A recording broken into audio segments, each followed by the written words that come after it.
ladies and gentlemen, I am Katie Stone, and this is Stone Second Sense. Now, today I'm going to dive into something that, well, I hadn't heard much about until a couple hours ago. There's a lot more to this story that the media immediately ran away from.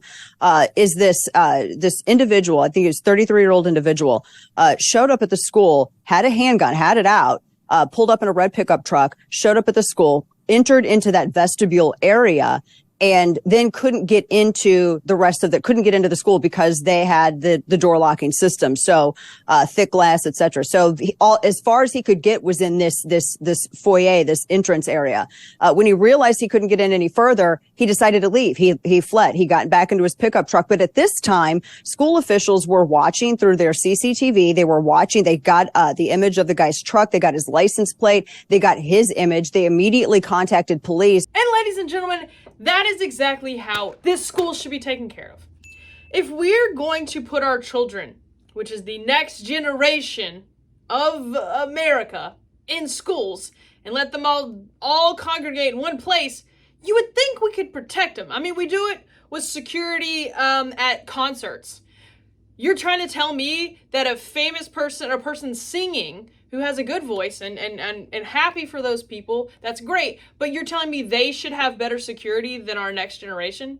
No thanks. I don't agree with that. And the same with sporting events. You're telling me that a bunch of grown men wearing really tight pants in a football game who can throw and catch and hit each other should be given more security than our children? No, thank you. No. That is not in any way, shape, or form how we should be living.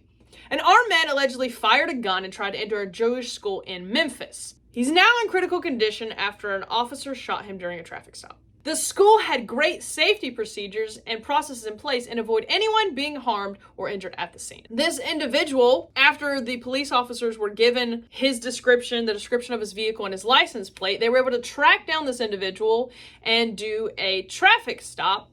And then when this individual exited the vehicle, they came out with a handgun. Police officers had to fire. They ended up struck the suspect, and then he was in critical condition. So I'm not sure if it's the fact that it was a Jewish school and they don't want to cover it, if it was the fact that the school had so many good safety procedures and processes in place that no one was harmed at that scene, or if it was the fact that, well, this individual has been stopped from harming others. I'm not really sure which one of these things are the cause for this whole instance not being talked about more. But honestly, it makes me sad and it makes me a little angry that the media only covers the negative. They only cover the negative and what gets attention, and it makes me sick. Like, this is something that should be covered because, for one, a threat was eliminated. A threat was eliminated. Children and faculty members were saved.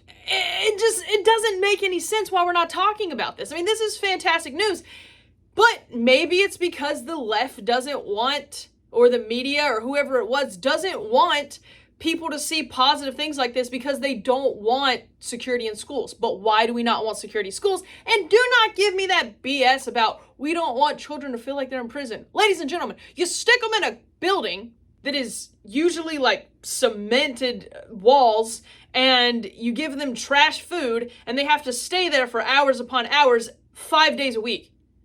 If you don't want school to be like prison, maybe you should change up a lot more things except the security, because the security is not the number one reason that school feels like prison. Trust me. Anyways, ladies and gentlemen, I would love to hear your opinion on this. Let me know down in the comments. Why do you think this story wasn't talked about more? Why do you think we didn't hear about it? Do you think we need to protect schools the way we do celebrities and sports players and all this stuff? I mean, do you think that these individuals should be treated better just because they're good at something? Because the next generation is going to be running this country and we're not wanting to protect them? Yeah, something's missing here. So let me know your thoughts down in the comments. Hit that like and subscribe button, please. Have a great day.